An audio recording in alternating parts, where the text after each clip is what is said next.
Continuamos hoy, amigo oyente, nuestra excursión a través de este libro de Zacarías. Y quisiéramos hoy leer esta sección en que nos encontramos, que trata de la conclusión de las 10 visiones que tuvo Zacarías.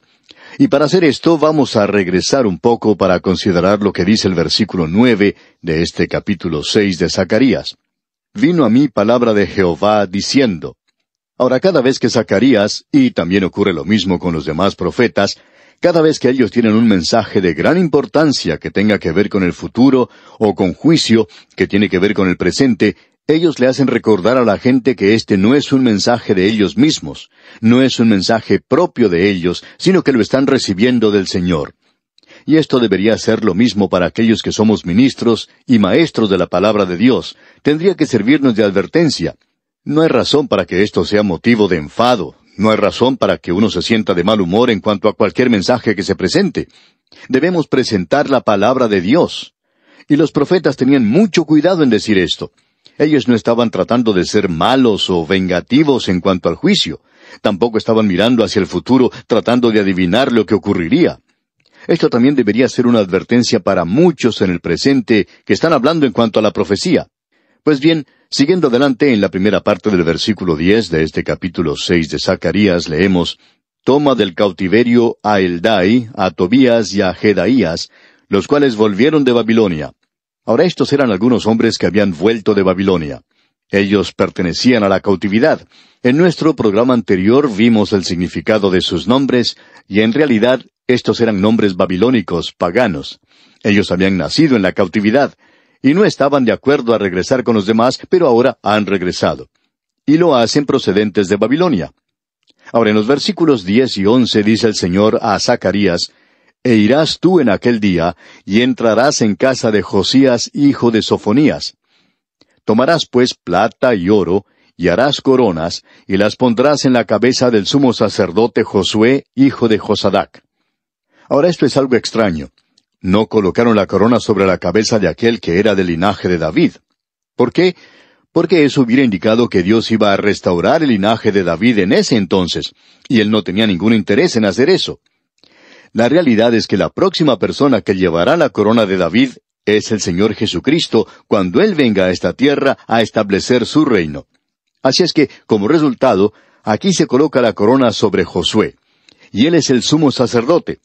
Ahora esto es fuera de lo común porque Dios mantenía a la religión y al gobierno separados, y muy separados, por cierto.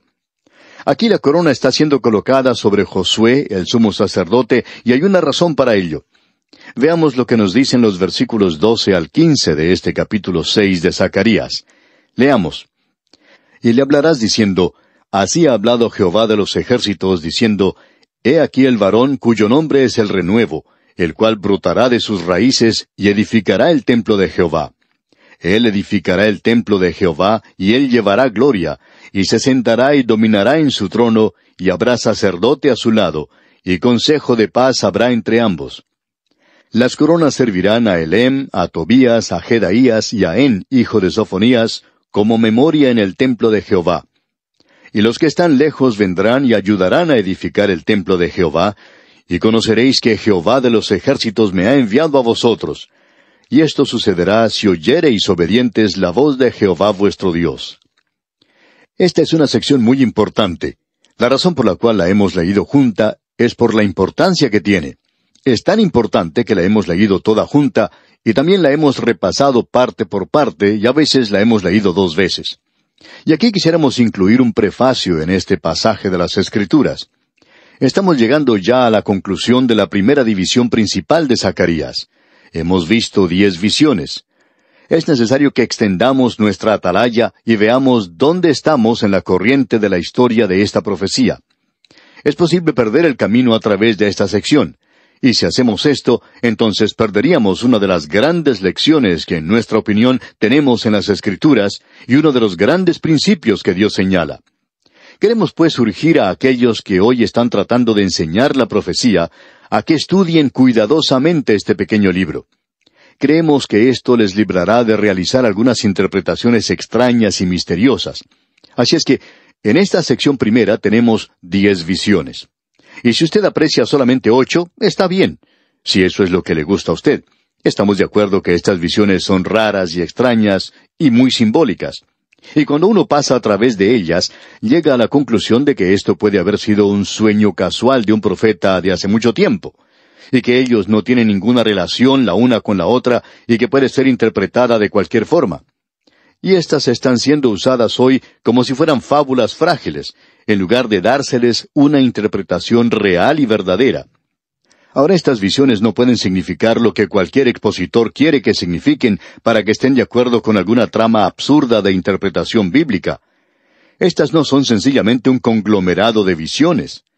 Existe un verdadero peligro cuando se trata de sacar solamente una por algún propósito y dejar de prestarle atención al resto de la escritura o del contexto, y en olvidarse de que una de las grandes reglas de la interpretación de la profecía es que ninguna profecía de la escritura es de interpretación privada. Tiene que estar ubicada en el lugar que le pertenece. Ahora, todas estas visiones están relacionadas y conectadas, por así decirlo.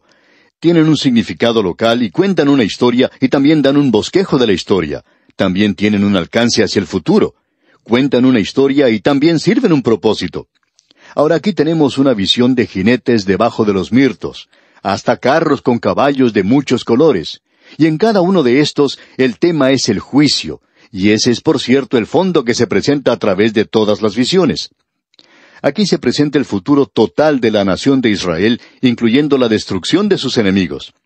Y finalmente, la reunión de todos en la tierra de Israel, y su limpieza y restauración a su alto testimonio sacerdotal y al establecimiento nuevamente de la teocracia. Y ahora, en esta sección, tenemos algo que le da punto final a todo: la venida de Cristo a la tierra como gran sacerdote y rey para reinar en la tierra en el trono de David. Todo eso lo tenemos aquí ante nosotros. Ahora Israel ha regresado a esa tierra, y vemos que Israel se sentía desanimada. La gente quería abandonar la construcción del templo. Y Dios levantó a dos profetas, Ageo y Zacarías. En ese entonces, la gente no solo se sentía desilusionada y desanimada, y la tarea de construcción avanzaba de una manera muy lenta y era difícil, sino que ellos parecían ser tan pequeños e insignificantes cuando se los comparaba con la grandeza de Babilonia. Y uno debe recordar que la mayoría de estas personas había estado en Babilonia en la cautividad, y ellos habían podido apreciar, habían visto estos grandes templos paganos en ese lugar. Y en el imperio medo-persa había aún templos mucho más grandes que esos. Y ahora hay un período de paz temporal, y era una ocasión para que ellos se edificaran. Pero no estaban actuando como debían. Y Dios levantó a estos profetas, a Ageo y Zacarías. Israel estaba bajo el dominio de un déspota extranjero. Y esto seguiría a través de los siglos, a través de muchos siglos, hasta llegar a la venida de Cristo, y aún no ha concluido hoy. Sabemos que están allí como nación, pero por cierto que han tenido sus problemas, ¿no le parece? Ellos han sido puestos en la tarima del rematador, y las naciones del mundo están dispuestas a vender a Israel por 1 litro de gasolina. En realidad, son millones de barriles de petróleo árabe. Y creemos que ese es un buen precio. Eso es mucho más de lo que Judas sacó por vender a Cristo, ya que él obtuvo solamente 30 piezas de plata. Pero aquí se habla de millones y millones. Pero lo que destaca todo esto, por supuesto, es que Israel hoy no está siguiendo la palabra de Dios. No tiene nada que le dé ánimo. Ellos necesitan esta profecía de Zacarías. Dios va a juzgar a estas naciones gentiles. Él va a limpiar a su pueblo. Y ellos deben ser redimidos como cualquier pecador es redimido. Y Dios limpiará a su rey. Y todo esto estaba incluido en estas visiones y más aún. Ahora aquí tenemos un significado triple, que queremos destacar al llegar al final de estas visiones. Aquí tenemos lo que se conoce como un significado contemporáneo, es decir, que Zacarías estaba hablando hacia una situación local y a los problemas que existían en su día, en el día de Zacarías. Él estaba hablando a la gente de su día en cuanto a sus problemas, pero eso tiene un significado contemporáneo. La gente no debería desanimarse con este mensaje que el profeta les daba. Había un plan y un propósito de Dios, y ellos necesitaban ver esto de la perspectiva del programa eterno de Dios. Ellos eran nada más que una pequeña parte en ese programa. Y ese templo que ellos estaban edificando, finalmente introduciría el gran templo milenario que el Mesías mismo edificaría. Y eso era parte del programa, y todo esto es llamado la casa de Dios. Ahora había también otro significado. un significado continuo. Allí hay un mensaje para nuestro día. Amigo oyente, el apóstol Pablo en su segunda epístola a Timoteo, capítulo 3, versículo 16, dice: Toda la Escritura es inspirada por Dios y útil para enseñar, para redarguir, para corregir, para instruir en justicia. No todo esto ha sido escrito para nosotros. No creo que Dios nos haya pedido que edificáramos un templo. Nosotros nunca sentimos el deseo de dedicarnos a eso. Aunque ha habido algunos creyentes que han tratado de reunir piedras de otro país y llevarlas a Israel para ayudarles a ellos a reedificar el templo. Amigo oyente, usted puede olvidarse de esa clase de cosas. Nuestra tarea no es la de obtener piedras o mármol para llevar a Israel para ayudarles a ellos a construir el templo. Nuestra tarea es la de presentar a aquel que es la roca de los siglos, aquel que es esa piedra, esa roca cortada no por manos, aquel que es la roca, y él mismo lo dijo, que si uno cae sobre él, puede ser quebrantado, pero que si esa roca cae sobre uno, le desmenuzará.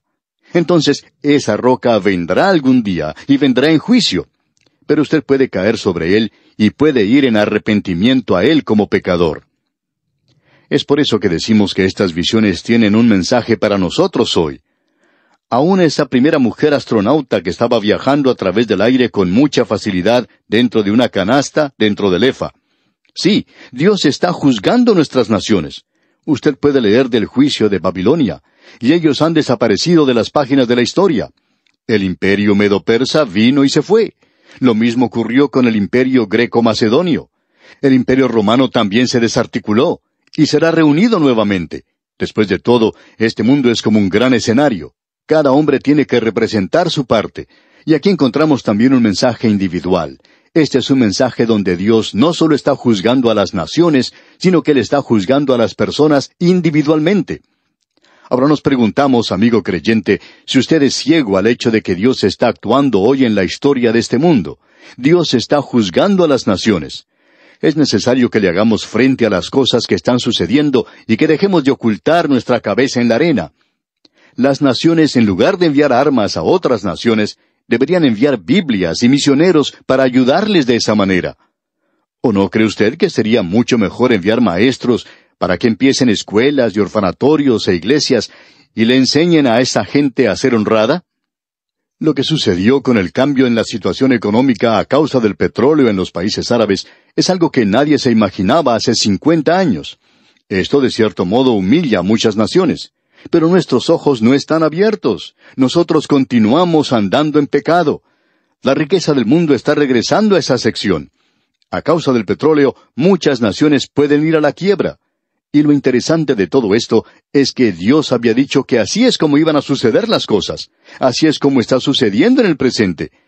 Pero nosotros somos ciegos espiritualmente para podernos dar cuenta de lo que ocurre a diario en el contexto de la Escritura y de la historia. Dios está actuando en la historia, y si usted escucha los medios noticiosos, quizás se desanime, pero quizá usted pueda escuchar esta voz tan suave de Dios en estas visiones.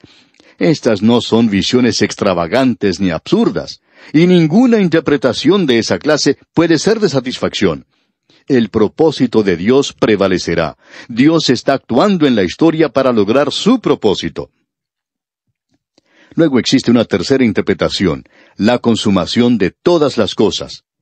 Este es el fluir en el canal de la profecía. Y usted puede notar lo que nos dice aquí este versículo 12 del capítulo 6 de la profecía de Zacarías. Y le hablarás diciendo, así ha hablado Jehová de los ejércitos diciendo, he aquí el varón cuyo nombre es el renuevo, el cual brotará de sus raíces y edificará el templo de Jehová. Y este renuevo mencionado aquí no es ningún otro, sino el Señor Jesucristo mismo que viene a reinar. Él es el renuevo, Él es ese renuevo, esa raíz de tierra seca que murió por nosotros en la cruz. Y Él es algo más también. Allá en el libro del profeta Isaías, capítulo 4, versículo 2, leemos, en aquel tiempo el renuevo de Jehová será para hermosura y gloria, y el fruto de la tierra para grandeza y honra a los sobrevivientes de Israel. Sí, amigo oyente, Él va a edificar el templo como se nos dice. ¿Y qué es Él? Bueno, leamos el versículo 13 aquí en el capítulo 6 de Zacarías, y dice, Él edificará el templo de Jehová, y él llevará gloria, y se sentará y dominará en su trono, y habrá sacerdote a su lado, y consejo de paz habrá entre ambos. Él será un sacerdote sobre su trono. Debemos notar eso. Él es un sacerdote sobre su trono. Cuán importante es el notar esto, que Él es sacerdote y rey. Y luego más adelante, cuando consideremos la profecía en cuanto a la entrada triunfal, veremos que el Señor Jesucristo entró a Jerusalén 3 veces, como profeta, como sacerdote y como rey. Y luego en el versículo 14 de este capítulo 6 de Zacarías leemos: «Las coronas servirán a Elem, a Tobías, a Jedaías y a En, hijo de Sofonías, como memoria en el templo de Jehová. Ninguno llevará esas coronas. Estas fueron colocadas como un símbolo en las ventanas más altas del templo, y allí estaban como memoria. ¿Por qué? Para hacerle saber a la gente que vendría un sacerdote rey, un sacerdote rey. Esa es la razón por la cual él podía limpiar el templo de la forma en que lo hizo.